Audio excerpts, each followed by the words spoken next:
কসরের নামাজ আবার অনেকে বলে এটা বলে উমরি কসার নামাজ। শুনছেন আপনারা? আমাদের বাংলাদেশের একদম ভাইরাল বক্তা, যেগুলোর ভিজিট প্রায় 30,000 টাকার উপরে। একজনে জিজ্ঞাসা করছে, হুজুর কসরের নামাজ কিভাবে আদায় করব? কিছুক্ষণ চুপ করে বসেছিল। 1 মিনিট চুপ করে বসে থাকার পর মাথায় আসছে না, তারপর বলতেছে কসরের নামাজ মানে উমরি কসার নামাজ। এরকম জাহেল বক্তাও আমাদের সমাজে আছে, যাদের ওয়াজ নসিহত শোনার জন্য আমরা পাগল পাড়া। তাদেরকে 30, 40, 50,000 টাকা ভিজিট দেওয়া। يا أيها الذين آمنوا صلوا عليه وسلموا تسليما اللهم صل على سيدنا مولانا محمد وعلى آله سيدنا مولانا محمد اللهم صل على سيدنا مولانا محمد وعلى آل سيدنا مولانا محمد رحم رمسكن حوالي كعبة بنے میرا مدفن دیار مدینہ اللهم صل على سيدنا مولانا محمد وعلى آل سيدنا مولانا محمد بلغ العلا بكماله كشف الدجى بجماله حسنت جميع خصاله صلوا عليه وآله ربي صل وسلم وبارك عليه উপস্থিত সম্মানিত মুসল্লিয়ান কিরাম, মুরব্বিয়ান আযম,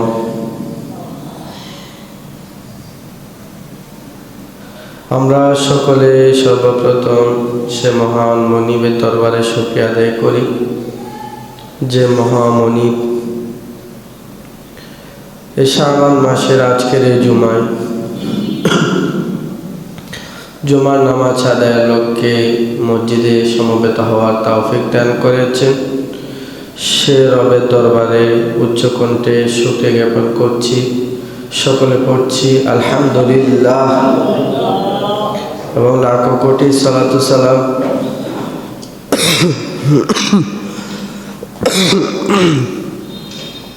দরুদের হাদিয়া প্রেরণ করছি সর্বকালে সর্বযুগে সর্বশ্রেষ্ঠ নবী মুহাম্মদুর রাসূলুল্লাহ সাল্লাল্লাহু আলাইহি ওয়াসাল্লামের প্রতি। আল্লাহুম্মা সাল্লি আলাইহি আল্লাহুম্মা বারিক আলাইহি। সম্মানিত মুসল্লিবৃন্দ, আমরা এখন যে মাসে আছি এই মাসের নাম হচ্ছে শাবান মাস। আরবি মাসে শাবান মাসের পরের মাসেই হচ্ছে রমজান মাস, মাসসমূহের মাঝে সর্বশ্রেষ্ঠ মাস।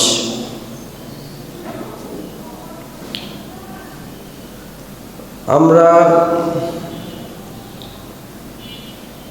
সাহাবায়ে কেরামকে দেখছি, তাদের জীবনী অধ্যয়ন করে জানছি তারা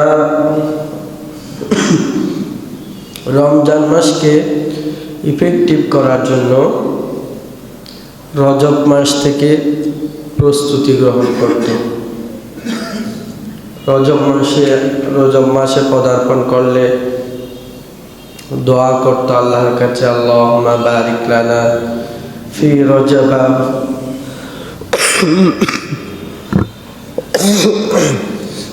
রজব ওয়া শাবান ওয়া বাল্লিগনা রমাদান। এই দোয়া পড়তো। শাবান মাসে বেশি বেশি সিয়াম সাধনা করতো, রোজা রাখতো। শুধুমাত্র সাহাবায়ে কেরাম প্রস্তুতি গ্রহণ করতে এরকম না। আম্মা জান আয়েশা রাদিয়াল্লাহু আনহা বলছেন, রমজানের প্রস্তুতিমূলক রাসূলুল্লাহ সাল্লাল্লাহু আলাইহি ওয়াসাল্লাম শাবান মাসে যতগুলো রোজা রাখত, অন্য কোনো মাসে এতগুলা রোজা রাখত না। সুবহানাল্লাহ। রমজানের জন্য রাসূল সাল্লাল্লাহু আলাইহি ওয়াসাল্লাম, সাহাবায়ে কেরাম সবার প্রস্তুতি খুবই জোরালো ছিল। এখন শাবান মাস, আর কয়েকদিন পরে শবে বরাত, লাইলাতুন নিসফি মিন শাবান। এরপরে মাস শেষে রমজান মাস আসবে। আমরা সিয়াম সাধনা করব, তাকওয়া চর্চা করব, রবের পক্ষ থেকে রহমত, নাজাত, মাগফিরাত লাভ করব। শাবান মাসে যে শবে বরাত রজনী একটা যে রাত আছে, ওটা খুবই দামি একটা রাত।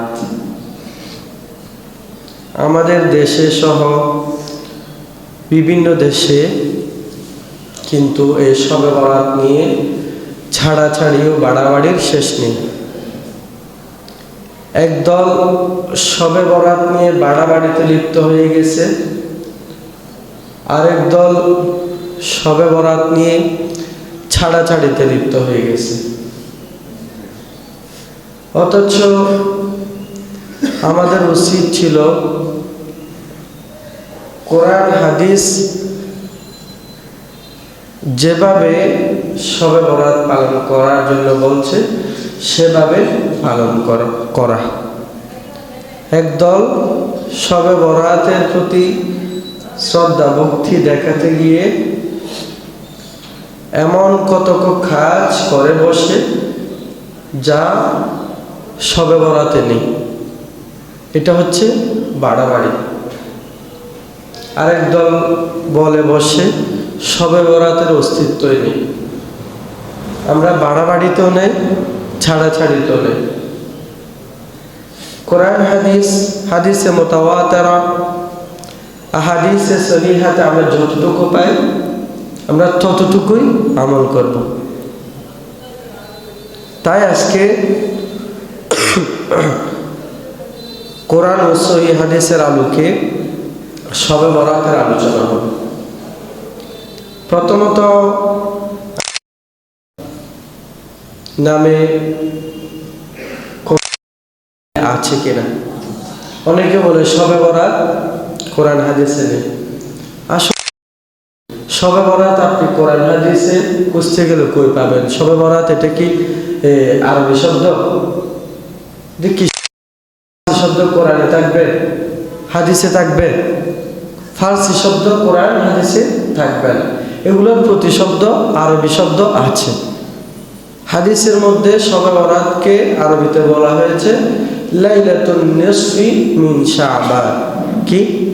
লাইলাতুন নিসফি মিন শাবান, অর্থাৎ শাবানের মধ্য রজনী। শাবান মাসের মধ্য রজনী, এটা হচ্ছে 14 তারিখ দিবাগত রাত। দিন শেষে যে রাতটা আসে সেটাই হচ্ছে শবে বরাত। তার মানে শবে বরাত কোরআন হাদিসে নাই। শবে বরাত নাই, ঠিক আছে মানলাম, কিন্তু লাইলাতুন নিসফি মিন শাবান তো আছে। লাইলাতুন নিসফি মিন শাবান অর্থই তো শবে বরাত। তাহলে শবে বরাত আছে। শবে বরাত সব এটা হচ্ছে ফার্সি শব্দ। সব হচ্ছে ফার্সি শব্দ বারাআহ, বারাআত, বরাত বলি যে বরাত, এটা হচ্ছে আরবি শব্দ।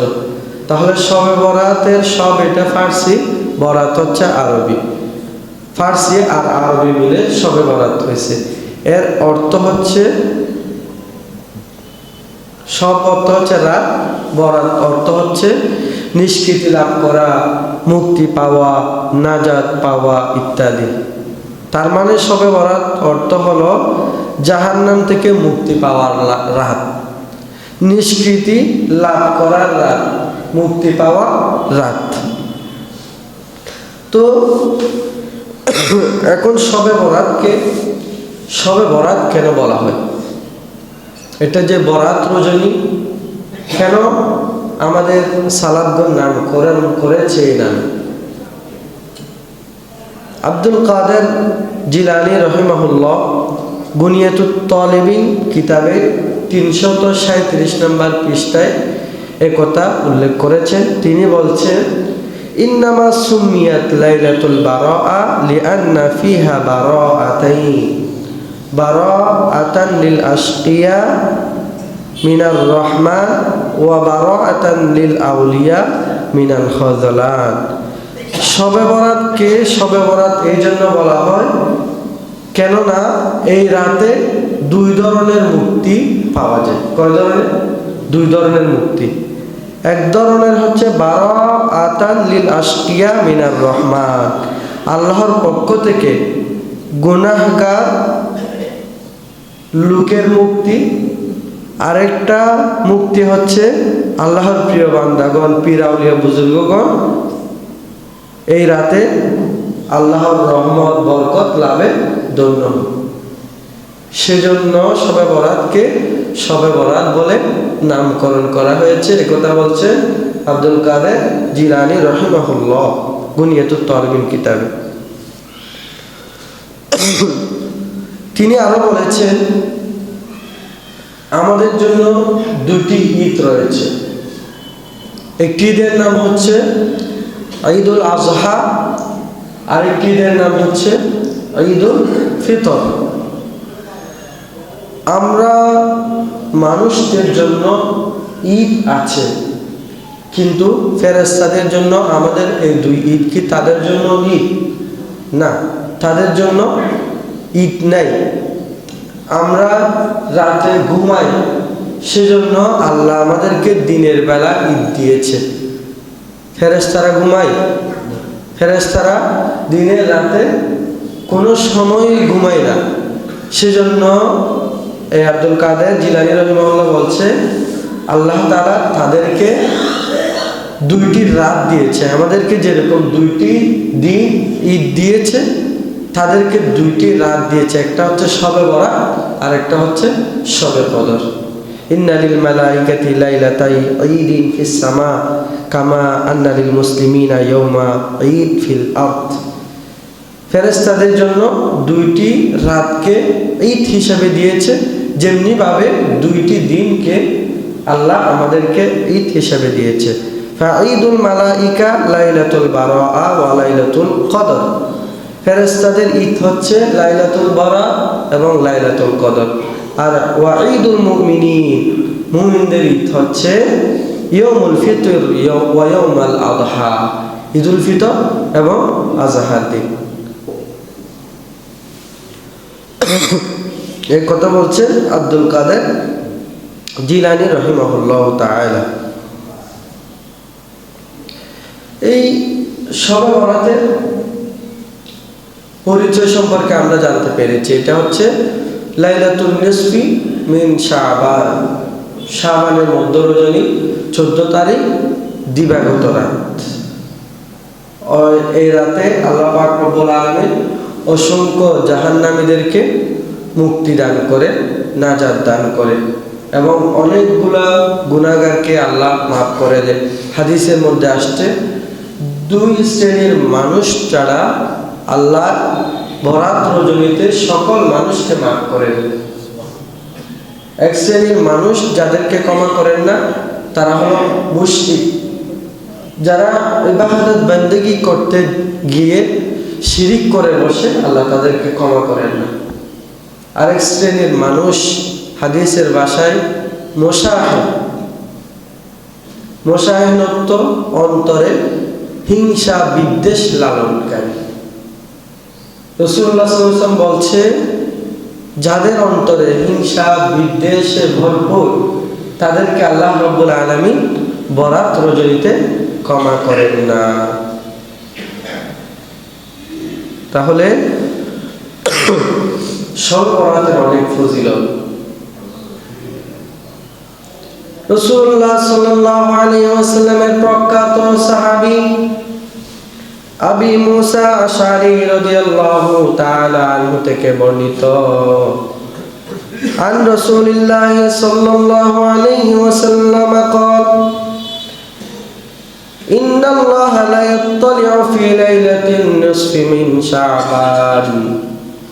রাসূলুল্লাহ সাল্লাল্লাহু আলাইহি ওয়াসাল্লাম বলছে, আল্লাহ পাক রব্বুল আলামিন শাবানের মধ্য রজনীতে যখন সন্ধ্যা নেমে আসে তখন আল্লাহ রাব্বুল আলামিন বান্দাদের দিকে মনোনিবেশ করে, ফায়াগফিরু লিজামিই খালকিহি, আল্লাহ পাক রব্বুল আলামিন ওই রজনীতে সমস্ত মাখলুককে ক্ষমা করে দেয়। কিন্তু দুই শ্রেণীর মাখলুক যাদেরকে আল্লাহ ক্ষমা করেন না, এক শ্রেণীর মাখলুক হচ্ছে মুশরিক, যারা ইবাদত বندگিতে শিরিক করে। আরেক শ্রেণীর মানুষ হচ্ছে মুশাহিদ, যারা অন্তরে হিংসা বিদ্বেষ লালন করে। এই দুই শ্রেণীর মানুষ ছাড়া সব মানুষকে আল্লাহ পাক রব্বুল আলামিন এই রজনীতে ক্ষমা করে দেন। আরেকটি হাদিসের মধ্যে আসছে, হাদিসটি বর্ণিত হয়েছে রাসূলুল্লাহ প্রিয় সহধর্মিণী আমাদের আম্মা জান আয়েশা রাদিয়াল্লাহু তাআলা আনহা থেকে, ফাকাতুন নবী সাল্লাল্লাহু আলাইহি ওয়াসাল্লাম যাতা লাইলাতিন, এক রজনীতে রাসূলুল্লাহ সাল্লাল্লাহু আলাইহি ওয়াসাল্লাম আম্মা জান আয়েশা রাদিয়াল্লাহু তাআলা আনহা রাসূলুল্লাহ সাল্লাল্লাহু আলাইহি ওয়াসাল্লামকে খুঁজে পাচ্ছেন না। ফাখরাজতু আতলুবুহু, আম্মা জান আয়েশা বলছে, আমি রাতে ঘর থেকে রাসূলুল্লাহকে তালাশে বের হয়ে গেছি।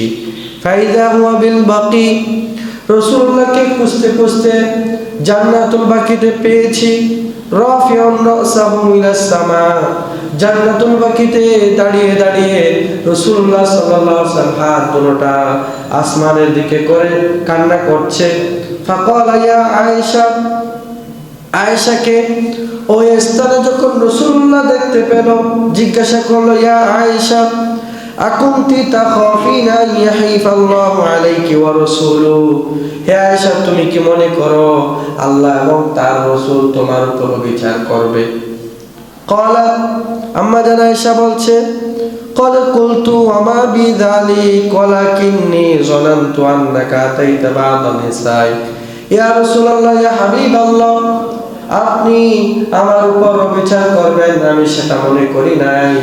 আমি মনে করেছি আজকে আপনি অন্য বিবির কাছে রাত যাপন করতে গিয়েছেন, সেই ভেবে আমি আপনাকে খুঁজতে বের হয়েছি।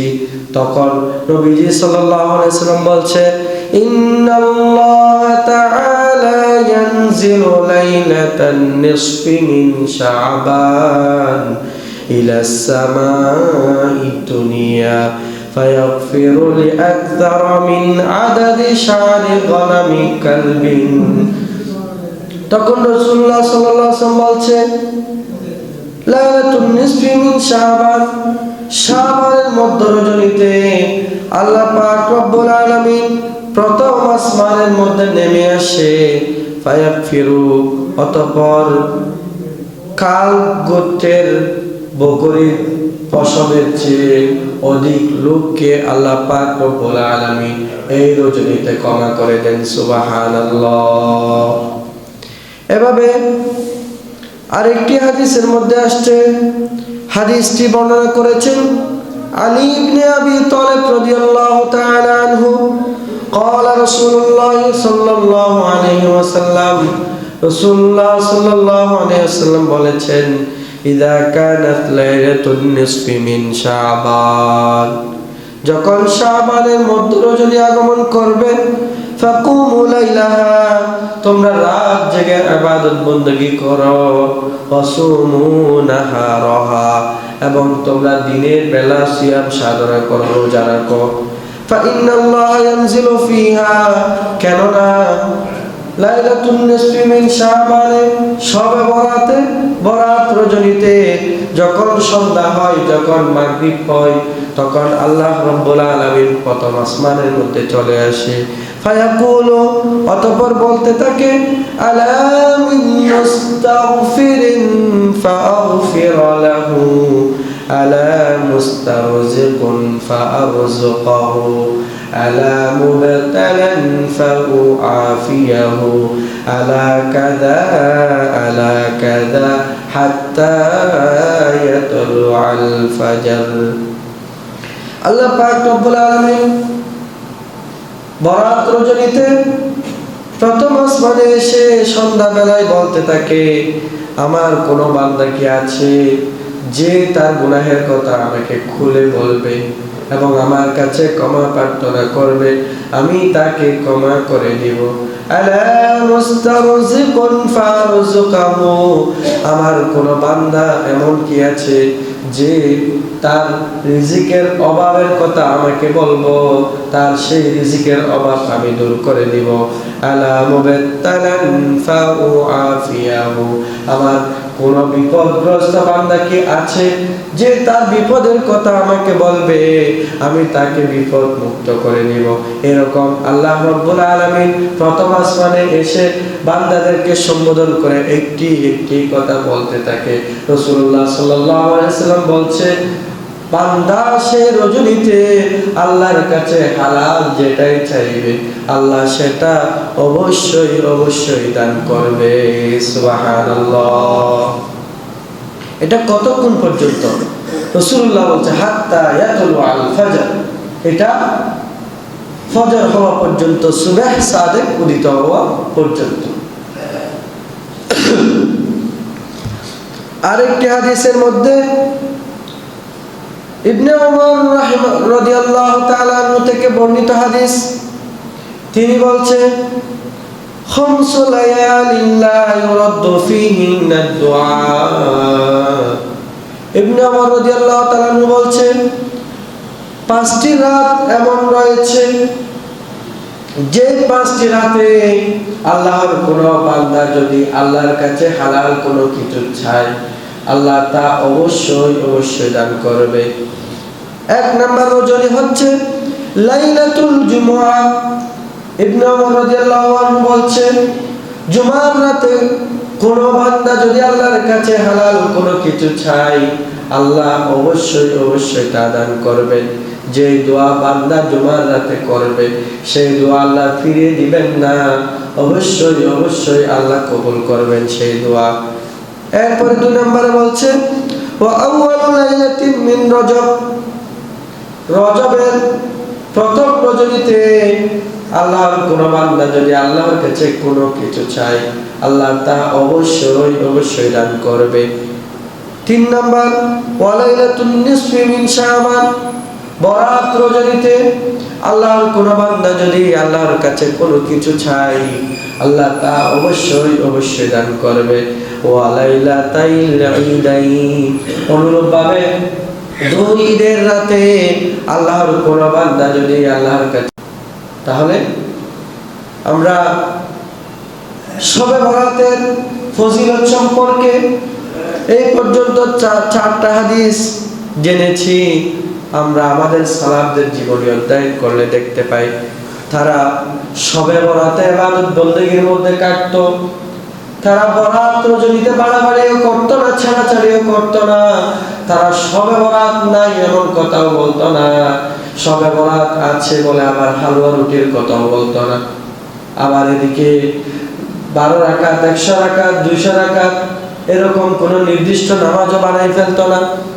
আমাদের দেশে এমন অনেক লোক আছে শবে বরাতের নামাজ বানিয়ে ফেলছে, শবে কদরের নামাজ বানিয়ে ফেলছে, অথচ কোরআন হাদিসের কোথাও শবে বরাত শবে কদরের স্পেশাল কোনো নামাজ নেই।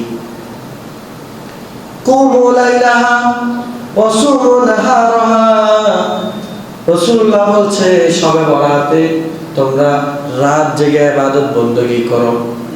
ইবাদত বندگی করার মানে সেই রাতে তাহাজ্জুদের নামাজ পড়া, নফল নামাজ পড়া, কোরআন তেলাওয়াত করা, জিকির আজকার করা, অন্যান্য কোনো ইবাদতের মধ্যে মশগুল থাকা, নির্দিষ্ট কোনো ইবাদত বندگی বানানোর অধিকার, সেই অধিকার ইসলাম আমাকে আপনাকে দেয় নাই। রাসূলুল্লাহ সাল্লাল্লাহু আলাইহি সাল্লাম দ্বীন ইসলামকে পরিপূর্ণ করে গিয়েছে। আল-ইয়াওমা আকমালতু লাকুম দীনাকুম ওয়া রাদিতু লাকুমুল ইসলাম দীনা। ইসলামকে, শরীয়তে ইসলামীকে পরিপূর্ণ করে গিয়েছে। এখানে বাড়াবাড়ি ছাড়াছাড়ি করা সে এখতিয়ার আর আমাদের নেই। কোরআন ও হাদিস এটা হচ্ছে আমাদের জন্য একটা পরিমাপক। কোরআন এবং হাদিসকে পরিমাপক নির্ধারণ করে আমাকে আপনাকে প্রত্যেকটা বندگی করতে হবে।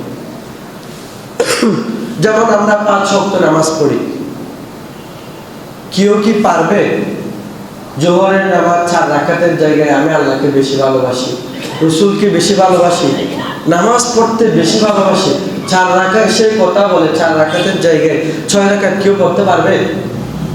বাড়াবাড়ি সেই সুযোগ আমার আছে?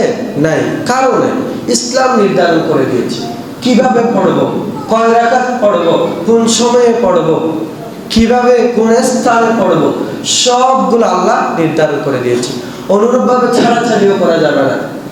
আমার থেকে আজকে জ্বর হয়েছে বা আরেকটা হয়েছে, আমার একটু কষ্ট হচ্ছে, সেই হিসাবে আমি আজকে জোহরের নামাজ 4 রাকাতের জায়গায় 2 রাকাত পড়ি, সেই সুযোগ আছে? নাই। আছে, মুসাফিরের জন্য সেই সুযোগ আছে, যেটাকে কসর বলা হয়। কসরের নামাজ, কসরের নামাজ আবার অনেকে বলে এটা বলে উমরি কসার নামাজ। শুনছেন আপনারা? আমাদের বাংলাদেশের একদম ভাইরাল বক্তা, যেগুলোর ভিজিট প্রায় 30,000 টাকার উপরে। একজনে জিজ্ঞাসা করছে, হুজুর কসরের নামাজ কিভাবে আদায় করব?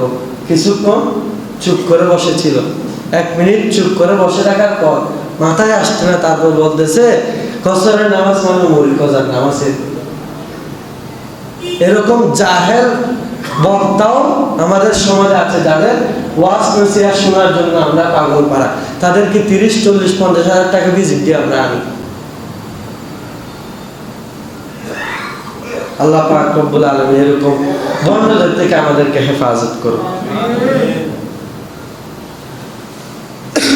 তো 4 রাকাত নামাজকে 2 রাকাত পড়া সুযোগ আছে। কার জন্য? আমার জন্য, আপনার জন্য না, মুসাফিরের জন্য। আপনি এখান থেকে ঢাকা গিয়েছেন, আপনি বাসা থেকে বের হওয়ার পর থেকে নিয়ে আপনি মুসাফির, আপনার শরীয়ত বলছে তখন আপনি 4 রাকাত নামাজ 2 রাকাত করতে পারবেন। তো এটা বলতে চাচ্ছি, ইসলাম সব কিছু আমাদেরকে কিভাবে আদায় করব না শিখিয়ে গেছে। এখানে আমার মন গড়া কোনো ইবাদত বندگির অস্তিত্ব আর নেই। দেখতে অনেক সুন্দর লাগবে, অনেক নেকির কাজ মনে হবে, কিন্তু কোরআন হাদিসের বাইরে গেলে সেটা নেকির কাজ থাকে না, সেটা ইসলামের মধ্যে, শরীয়তের মধ্যে একটা বাড়াবাড়ি হয়ে যায়। নফল নামাজ যত রাকাত মন চায় তত রাকাত পড়ব। এখন শবে বরাতের নামাজ 12 রাকাত বা 100 রাকাত বা 50 রাকাত, যে রাকাতও বলে না কেন, একটা সংখ্যা একদল বলে। কোন একটা সহিহ হাদিস দিয়ে সেই প্রমাণ সে উপস্থাপন করতে পারবে না। কিছু ইসরায়েলি রওয়ায়াত মনে হয় আছে, কিছু জয়ী হাদিস মনে হয় আছে, সেগুলো দিয়ে তারা এই আমলগুলো চালু করে হচ্ছে। সম্মানিত হাজির, আমরা শবে বরাতের বিরুদ্ধেও না, আবার শবে বরাত নিয়ে বাড়াবাড়ির পক্ষেও না, আবার শবে বরাত নিয়ে ছাড়াছাড়ির পক্ষেও না। আল্লাহ বলছে সেই রাতে রাত জেগে ইবাদত করার জন্য, সেই রাতে আমরা তাহাজ্জুদের নামাজ পড়ব, জিকির আজকার করব, আমাদের গুনাহের ক্ষমা প্রার্থনা করব, কারণ সেই রাতে আল্লাহ ক্ষমা করে দেন। আমরা অনেকগুলো নফল নামাজ পড়বো, এটা আপনি ফিক্স করতে পারবেন না। 20 টাকা, 30 টাকা, 40 টাকা, যত টাকা মন চায় পড়বেন। রাকাত বেশি পড়ার চেয়ে আপনি কোয়ালিটি মেনটেন করছেন কিনা সেটাই হচ্ছে মুখ্য বিষয়। আমরা আমাদের সাহাবায়ে কেরাম এবং রাসূলুল্লাহর জীবনী যদি দেখি, তারা কিভাবে নামাজ আদায় করছে সেগুলো যদি একটু খুঁজি, তখন আমরা দেখতে পাই রাসূলুল্লাহ সাল্লাল্লাহু আলাইহি ওয়াসাল্লাম 2 রাকাত নফল নামাজের নিয়ত বাঁধছে, 1 রাকাতে সূরা বাকারা শেষ, 1 রাকাতে সূরা বাকারা মানে 3 পারা শেষ, 3 পারা মানে 60 পৃষ্ঠা শেষ। এখন আমি নামাজে দাঁড়াই যদি 1 পৃষ্ঠা বলুন হুজুর একটু লম্বা হাত কেন পরে বাজে, এরকম কথা শুরু হয়ে যায়, পেছন থেকে কাশি শুরু হয়ে যায়, পেছন থেকে গলার আওয়াজ বের হয়ে যায়। তো কিন্তু সাহাবায়ে কেরাম এগুলা তারা কোরআন তেলাওয়াত নামাজ দিয়ে করতো। 1 রাকাতের মধ্যে সূরা বাকারা, আরেক রাকাতের মধ্যে সূরা আনফাল, এরকম বড় বড় সূরা দিয়ে তারা নামাজ আদায় করতো। এখন এমনকি আমাদের সমাজে অনেক মা বোনেরা মনে করে থাকে নামাজের শুধুমাত্র 10টি সূরা। একবার আমাকে এক মহিলা বলতেছে হুজুর আমার মেয়েকে একটু নামাজের সূরাগুলো একটু মুখস্থ করান। আমি বলছি নামাজের সূরা কোনগুলো? আবার কোরআনের মধ্যে 114টা সূরা আছে, সবগুলোতে নামাজের সূরা। বলতেছে নামাজের কতগুলো স্পেশাল সূরা আছে মনে হয় যেগুলো নামাজে পড়তে পারে আর কি, যেগুলো দিয়ে নামাজ পড়ে। আমি বলছি কোনগুলো? বলতেছে ছোট ছোট আলাম তারা থেকে নিয়ে নাচ পর্যন্ত এগুলো আর কি। তো তারা অনেকে মনে করে তাকে শুধু আলাম তারা থেকে নাচ পর্যন্ত পড়তে পারবে, আর গুলা পড়তে পারবে না, এরকম না। 114টি সূরা, যে সূরা দিয়ে যে আয়াত দিয়ে মন চাই আমরা নামাজ আদায় করতে পারবো। তাহলে শবে বরাতে আমরা কি কি আমল করব? আমরা 1 নম্বরে কি হালুয়া রুটি বানানোতে ব্যস্ত করে আমাদের মা বোনদেরকে তাদেরকে ইবাদত বন্দী করতে দিব না, ঠিক আছে? এরকম আমল না। এই দিন হালুয়া রুটি খাওয়ার কোনো অস্তিত্ব পাওয়া যায় না। আর কয়েকদিন পর যেহেতু সমাজ আসতেছে, দেখবেন ফেসবুক ইউটিউবে তো এগুলার পক্ষে সাফাই গাওয়ার অনেক লোক দেখবেন। একদল বলে হালুয়া রুটি, একদল হালুয়া রুটির মানে পক্ষে না, আগে দিন এটা এমনি হালুয়া রুটি এটা তো হালাল খাবার, এটাকে হারাম করার অধিকার কারণে কেউ যদি বলে হালুয়া রুটি হারাম খাওয়া যাবে না, তাহলে সেই একটা হালাল জিনিসকে হারাম করার কারণে সেই ইসলাম থেকে বের হয়ে যাবে। কোন একটা হালাল বিধানকে হারাম করা সেই অধিকার আমার নেই। হালুয়া রুটিতে যখন মন চায় তখন খাইতে পারবো, এটাকে আমরা কোনো একটা দিনের স্পেশাল আমল, এটা সুন্নাহ বা নফল বা মুস্তাহাব এরকম কোনো কিছু ফিক্সড করার অধিকার আমার নেই।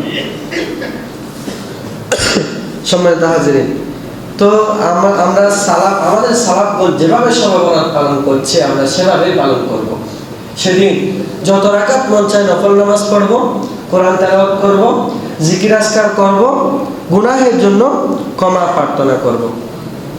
এই রাতে দোয়া কবুল হয় সে ব্যাপারে 4 ইমামের এক ইমাম শাফিঈ রাহিমাহুল্লাহ বলছে, ইবনে ওমর রাদিয়াল্লাহু তাআলা আনহু বলছে, তিনি সাহাবী। আবার ইমাম শাফিঈ রাহিমাহুল্লাহ কি বলছে? ওয়া বালাগনা আন্নাহু কানা ইউকালু ইন্নাদ দুআ ইউস্তাজাবু ফি 5 লায়াল। ইমাম শাফিঈ রাহিমাহুল্লাহ তার বিখ্যাত গ্রন্থ, তার বিখ্যাত কিতাবুল উম্মের 266 পৃষ্ঠার মধ্যে লিপিবদ্ধ করেছেন। বলছেন 5টি রজনী এমন রয়েছে যে 5টি রজনীতে আল্লাহর কোনো বান্দা যদি আল্লাহর কাছে হালাল কোনো কিছু চায় আল্লাহ তা অবশ্যই দান করবে, আল্লাহ তার দোয়া অবশ্যই কবুল করবে। একটা রজনী হচ্ছে ফি লাইলাতিল জুমুআ, জুমার রজনী। জুমার রজনীতে কোনো বান্দা যদি আল্লাহর কাছে কোনো কিছু চায় আল্লাহ পাক রব্বুল আলামিন তা অবশ্যই কবুল করবেন এবং তা অবশ্যই দান করবেন। আরেকটা রজনী হচ্ছে ওয়ালাইলাতিল আযহা, ঈদুল আযহার রজনীতে যদি আল্লাহর কোনো বান্দা আল্লাহর কাছে কোনো কিছু চায় আল্লাহ তা অবশ্যই দান করবে। আরেকটা রজনী হচ্ছে লাইলাতুল ফিতর, ঈদুল ফিতর রজনী। ঈদুল ফিতর রজনীতে আল্লাহর কোনো বান্দা যদি আল্লাহর কাছে হালাল কোনো কিছু চায় তা অবশ্যই দান করবে। আর একটা রজনী হচ্ছে ওয়া আউয়ালি লাইলাতিন মিন রজব, রজবের প্রথম রজনী, এটা খুবই মহিমান্বিত একটা রজনী। এই রজবের প্রথম রজনীতে যদি আল্লাহর কোনো বান্দা আল্লাহর কাছে দোয়া করে, আল্লাহ পাক রব্বুল আলামিন সেই দোয়া অবশ্যই অবশ্যই কবুল করবেন। ওয়া লাইলাতুন নিসফি মিন শাবান, 5 নম্বর রজনী হচ্ছে শাবানের মধ্য রজনী, শবে বরাত রজনী। এই রাতে যদি আল্লাহর কোনো বান্দা আল্লাহর কাছে দোয়া করে, প্রার্থনা করে, আল্লাহ পাক রব্বুল আলামিন তার সেই দোয়া এবং প্রার্থনা অবশ্যই অবশ্যই কবুল করবেন। অনুরূপভাবে বিশিষ্ট তাবী হযরত ওমর ইবনে আব্দুল আজিজ রাহিমাহুল্লাহ, তিনি তার একটা লতাইফুল মাআরিফ কিতাবের 248 পৃষ্ঠার মধ্যে বলছে, তিনি একবার তিনি বলছে, ইন্না আলাইকা বিআরবা'i লায়ালিন ফাইন্নাল্লাহা ইউফরিগু ফীহিন্নার রাহমা ইফরাগান ফাযাকারা হাযিহিল লায়ালি। ওমর ইবনে আব্দুল আজিজ বসরার গভর্নরের কাছে চিঠি লিখে বলল, 4টা রজনী এমন রয়েছে যে রজনীতে আল্লাহর পক্ষ থেকে ভরপুর রহমত নাজিল হয়, ভরপুর মাগফিরাত নাজিল হয়, বরকত নাজিল হয়। একটা রজনী হচ্ছে লাইলাতুল ফিতর, ঈদুল ফিতরের রজনী। আরেকটা রজনী হচ্ছে লাইলাতুল আযহা, ঈদুল আযহার রজনী। আরেকটা হচ্ছে লাইলাতুন নিসফি মিন শাবান, শাবানের মধ্য রজনী। আরেকটা রজনী হচ্ছে ওয়া আউয়ালা লাইলাতিন মিন রজব, রজবের প্রথম রজনী। এই 4টি রজনীতে আল্লাহ পাক রব্বুল আলামিনের স্পেশাল রহমত বান্দার দিকে শামিল হাল হয়। সুবহানাল্লাহ। 2 শ্রেণীর মানুষ ছাড়া সবাইকে এই রজনীতে আল্লাহ ক্ষমা করে দেয়। এক শ্রেণীর মানুষ হচ্ছে মুশরিক, আর এক শ্রেণীর মানুষ হচ্ছে মুশাহিন। রাসূলুল্লাহ সাল্লাল্লাহু আলাইহি ওয়াসাল্লাম বলছে, ইন্নাল্লাহা লা ইয়াত্তালিউ ফি লাইলাতিন নিসফি মিন শাবান, শাবানের মধ্য রজনীতে সন্ধ্যা যখন হয়, মাগরিব যখন হয়, আল্লাহ পাক রব্বুল আলামিন প্রথম আসমানের মধ্যে চলে এসে বান্দার দিকে মনোনিবেশ করে। ফায়াগফিরু লিজামি খালকিহি, আল্লাহর সমস্ত সৃষ্টিকে আল্লাহ সেই রজনীতে ক্ষমা করে দেয়। কিন্তু 2 শ্রেণীর মানুষ, 2 শ্রেণীর মাখলুককে আল্লাহ ক্ষমা করে না। এক শ্রেণীর মানুষ হচ্ছে মুশরিক, যারা শিরিক করে, আর এক শ্রেণীর মানুষ হচ্ছে মুশাহিন, হিংসা অন্তরে হিংসা বিদ্বেষ লালনকারী মানুষ। তাদেরকে আল্লাহ রব্বুল আলামিন সেই রজনীতে ক্ষমা করে না। রাসূলুল্লাহ সাল্লাল্লাহু আলাইহি ওয়াসাল্লাম আরেকটা হাদিসের মধ্যে বলছে, বাইনামা রাজুলুন ইয়াজুরু ইজারাহু মিনাল খুয়ালা খুসিফা বিহি ফাহুয়া ইয়াতাজালজালু ফিল আরদি ইলা ইয়াউমিল কিয়ামা। আমাদের সমাজে এমন অনেক মানুষ আছে যারা অহংকার বশত টাকনু নিচে কাপড় পরিধান করে, অথচ রাসূলুল্লাহ সাল্লাল্লাহু আলাইহি ওয়াসাল্লাম কঠোরভাবে নিষেধ করেছে, টাকনু নিচে কাপড় যারা পরে তারা জাহান্নামে যাবে, এরকম পর্যন্ত বলছে। হাদিসের মধ্যে রাসূলুল্লাহ আরো বলছে, কয়েক শ্রেণীর মানুষ এমন আছে যাদেরকে আল্লাহ পবিত্র করবেন না, যাদের সাথে কিয়ামতের দিন আল্লাহ কথা বলবেন না, যাদেরকে আল্লাহ জান্নাত দান করবে না, যাদের দিকে রহমতের দৃষ্টি দিয়ে তাকাবেন না। তোর মধ্যে থেকে এক শ্রেণীর মানুষ হচ্ছে যারা টাকনু নিচে কাপড় পরিধান করে তারা। রাসূলুল্লাহ সাল্লাল্লাহু আলাইহি ওয়াসাল্লাম বলছে, এক ব্যক্তি অহংকার বশত টাকনুর নিচে কাপড় পরিধান করত। রাসূলুল্লাহ সাল্লাল্লাহু আলাইহি ওয়াসাল্লাম বলছে, মান জাররা সাওবাহু খুয়ালা লাম ইয়ানজুরুল্লাহু ইলাইহি ইয়াউমাল কিয়ামা, যে অহংকার বশত টাকনুর নিচে কাপড় পরিধান করবে, কিয়ামতের দিন আল্লাহ পাক রব্বুল আলামিন সে বান্দার দিকে রহমতের দৃষ্টিতে তাকাবেন না। নাউজুবিল্লাহ। আর অন্তরে যারা অহংকার লালন করে, হিংসা বিদ্বেষ লালন করে, তাদেরকে তো আল্লাহ ক্ষমা করবেন না। সে ব্যাপারে একটু আগে হাদিস গিয়েছে। আরো রাসূলুল্লাহ বলছে, লা ইয়াদখুলুল জান্নাতা মান কানা ফি কলবিহি মিসকালু যাররাতিন মিন কিবির, যার অন্তরে সরিষা পরিমাণ অহংকার থাকবে সেই ব্যক্তি জান্নাতে প্রবেশ করতে পারবে না। নাউজুবিল্লাহ। সম্মানিত উপস্থিতি, তাহলে শবে বরাত নিয়ে আমরা মোটামুটি একটা আলোচনা আজকে শুনতে পেরেছি। আমরা বাড়াবাড়ির পক্ষেও না, ছাড়াছাড়ির পক্ষেও না। কোরআন সুন্নাহ